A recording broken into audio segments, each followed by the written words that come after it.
It is Friday, August 11th, and this is a Fox News alert. Fire and fury. President Trump doubling down on his warning to North Korea as Kim Jong-un says he's ready to strike. And China's new warning for the U.S., don't shoot first. And Susan Rice, president, rate a nuclear North Korea. Really? Didn't her former boss help create this problem? It's best you tell my family I love them. And a police officer shot at point-blank range, his miraculous story of survival and the words he thought would be his last. A remarkable story there, part of a lot of remarkable stories. Fox and Friends First starts right now.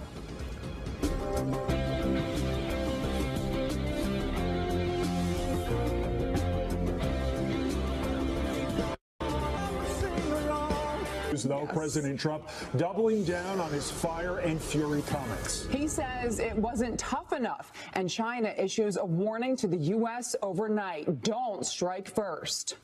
Griff Jenkins live for us in Washington with the very latest. Griff. Todd, Julian, good morning.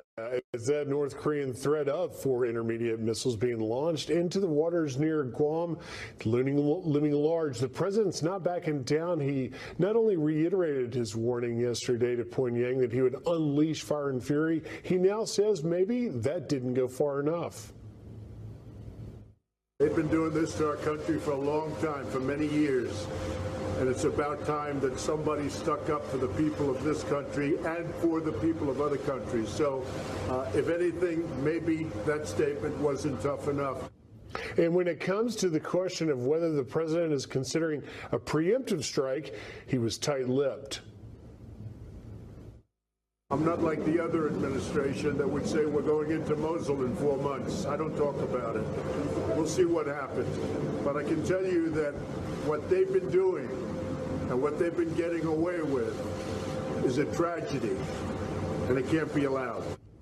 A key part now of any de-escalating of tensions will rely on the role China plays in diffusing the situation. But according to reports, a Chinese state-run newspaper says in an editorial that if North Korea attacks first, China should stay neutral. And if the U.S. and South Korea strike first and try to overthrow the North Korean regime, then China will step in to prevent them from doing so. This is the U.S. and South Korea are set to carry out previously scheduled large-scale military exercises later this month. And as the chairman of the Joint Chiefs, Joe Dunford, departed yesterday on a scheduled trip to Japan, South Korea, and China, you can guess what will be at the top of those discussions, guys. You betcha, Griff. Absolutely. Griff, thank you very much. And so the era of appeasement is over. That's at least the headline. And when you think of that word appeasement, history has shown appeasement usually has horrific historical consequences. Obviously, we saw what happened in Germany and England in World War II.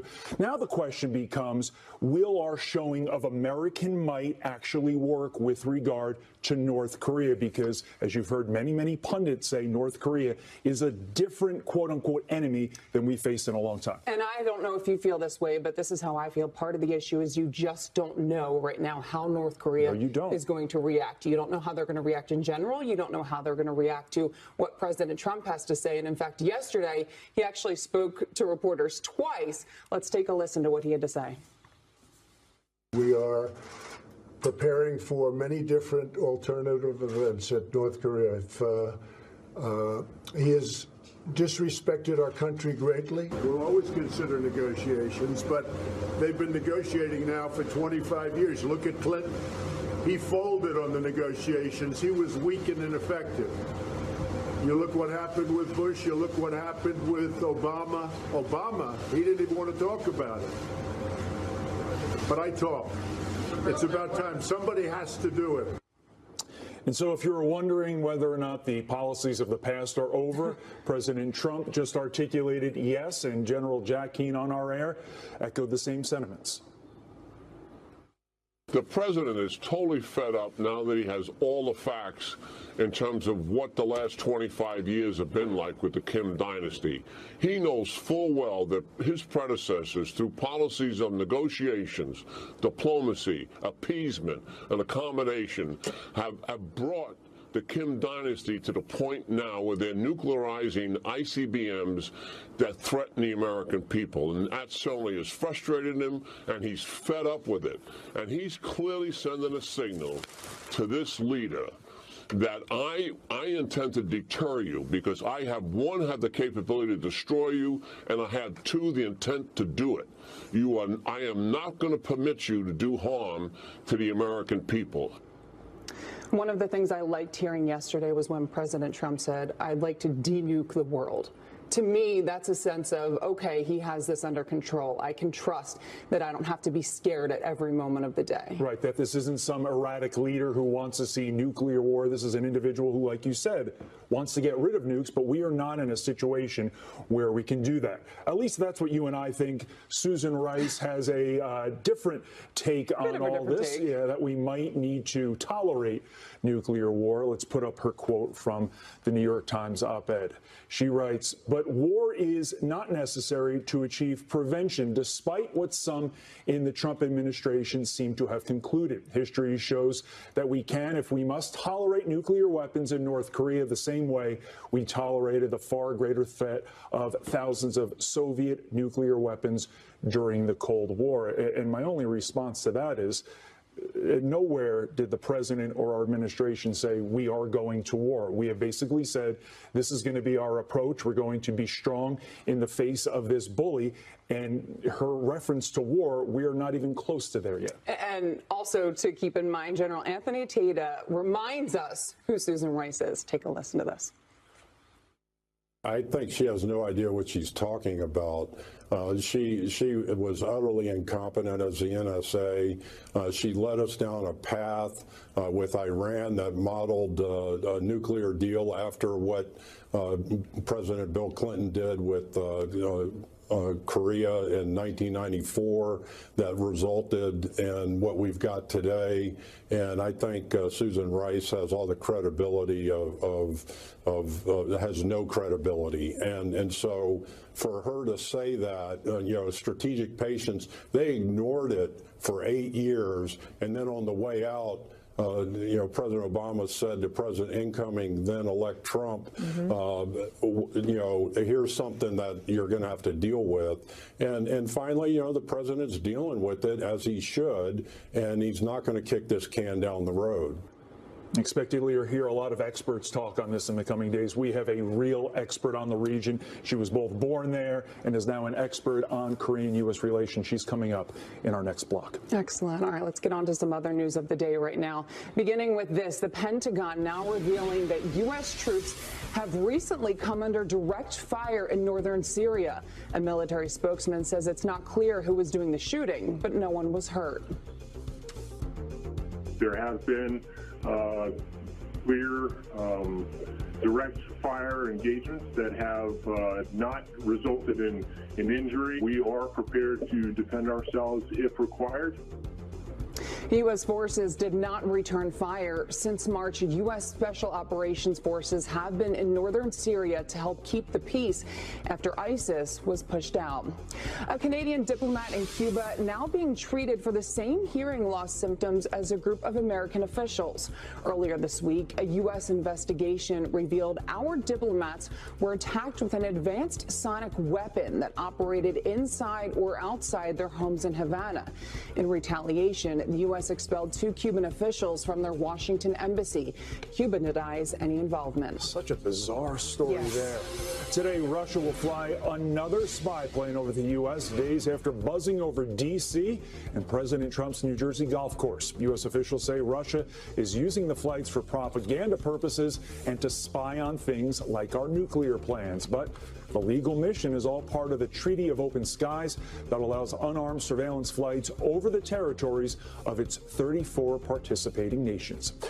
A plane packed with passengers forced to make an emergency landing after the crew got sick. The JetBlue flight heading from Boston to San Diego landed in Buffalo, New York instead. A woman on board posting this picture reportedly showing a crew member on a stretcher. The airline has not said what caused 2 flight attendants and the pilot to get sick. A new plane eventually landed in San Diego safely. A high school football player is killed when a practice drill goes horribly wrong. Police say a heavy log fell on 16-year-old Josh Mileto's head as his teammates carried it across the field on Long Island, New York. They tried to revive Josh on the field. He died at the hospital a short time later. Mileto would have started his junior year of high school in just a few weeks. What a tragic story. Horrible, horrible situation. The opioid crisis now officially a national emergency. President Trump taking a hardline stance as drug overdoses rise at horrifying rates. Marianne Rafferty brings us the details on the White House plan from Los Angeles. Good morning. President Trump waging a war on opioids as more than 100 Americans die every day from the deadly drugs. The opioid crisis is an emergency, and I'm saying officially right now it is an emergency. It's a national emergency. We're going to spend a lot of time, a lot of effort, and a lot of money on the opioid crisis. The president speaking at his golf resort in Bedminster, New Jersey, saying his administration is drafting the paperwork. The declaration is expected to waive health regulations, expand access to treatment, and make overdose antidotes more widely available. New Jersey Governor Chris Christie, who leads the White House Opioid Commission, is praising the president, saying, quote, "I am completely confident that the president will address this problem aggressively and do all he can to alleviate the suffering and loss of scores of families in every corner of our country." The White House also creating a pilot program in 12 districts across the nation to focus on preventing opioid-related health care fraud and pill mill schemes. Back to you. Obviously, something has to be done. A time now 9 minutes after the hour. North Korea showing what they can do from the sky, but could they soon be capable of a sneak attack by sea? Our next guest is a former CIA analyst and just met with North Korean officials. She says yes. Shots fired! Dispatch, please tell my family I love them. And a police officer shot at point-blank range. His miraculous story of survival and the words he thought would be his last. Plus, sorry, Hillary, the investigation into Benghazi isn't over just yet. More Fox and Friends first when we come back. Welcome back to Fox and Friends First. We have brand new shocking video showing the moment a cop is shot at point blank range. The message to his family and what he thought was his last breath will give you chills. We do want to warn you, some of you might find this video disturbing. Take your hands out your pocket! Take your hands out your pocket! Shots fired!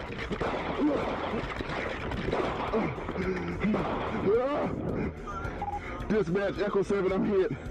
I'm hit. I'm hit in my neck someplace. Dispatch, please tell my family I love them.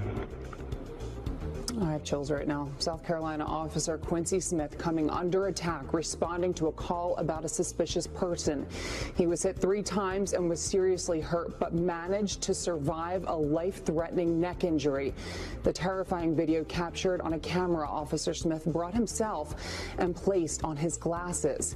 His shooter just sentenced to 35 years for attempted murder. A bombshell new FBI report revealing ISIS is using eBay to fund fighters on American soil. According to the Wall Street Journal, the global financial network stretched from Britain to Bangladesh. The bogus deals first linked to a suspicious